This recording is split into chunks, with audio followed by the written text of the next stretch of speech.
सतयुग का समय में कोई बीमारियां नहीं थीं, सब सत्व वृत्ति वाले थे।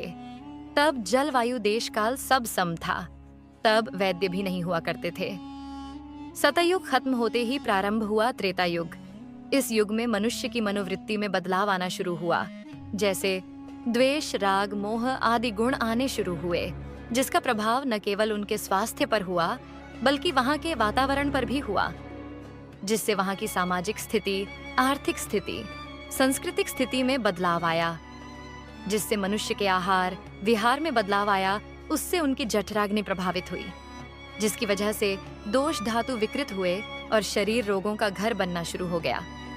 लेकिन उस वक्त बहुत तपस्वी, साधु, मुनि आदि भी थे।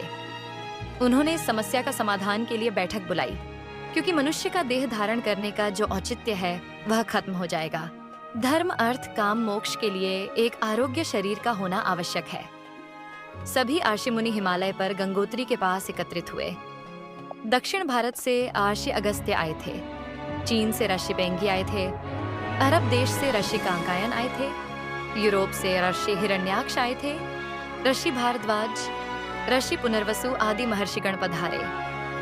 महर्षिगण ने बताया कि इस विपदा का निवारण है आरोग्यता का ज्ञान, जो इस वक्त देवराज इंद्र के पास है। परंतु प्रश्न उठता है, देवराज इंद्र तो देवलोक में रहते हैं, वहां कैसे जाया जाएगा और कौन जाएगा?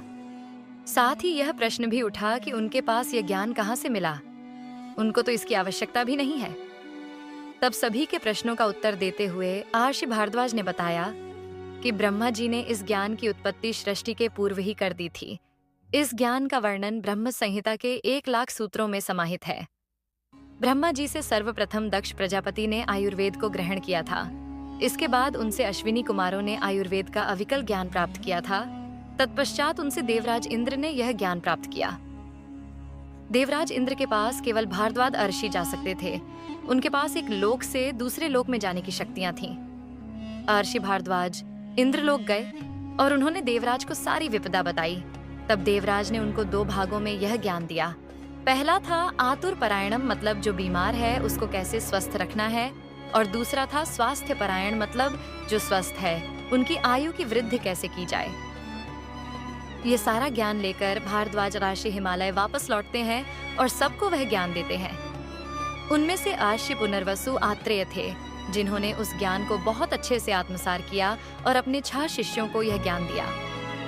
सभी 6 शिष्यों ने इसका उपदेश अपनी अपनी संहिताओं में किया, जिनमें से अग्निवेश संहिता प्रसिद्ध हुई, जिसको संस्कारित किया गया आचार्य चरक के द्वारा और पूर्ण किया गया आचार्य दृग्वल के द्वारा।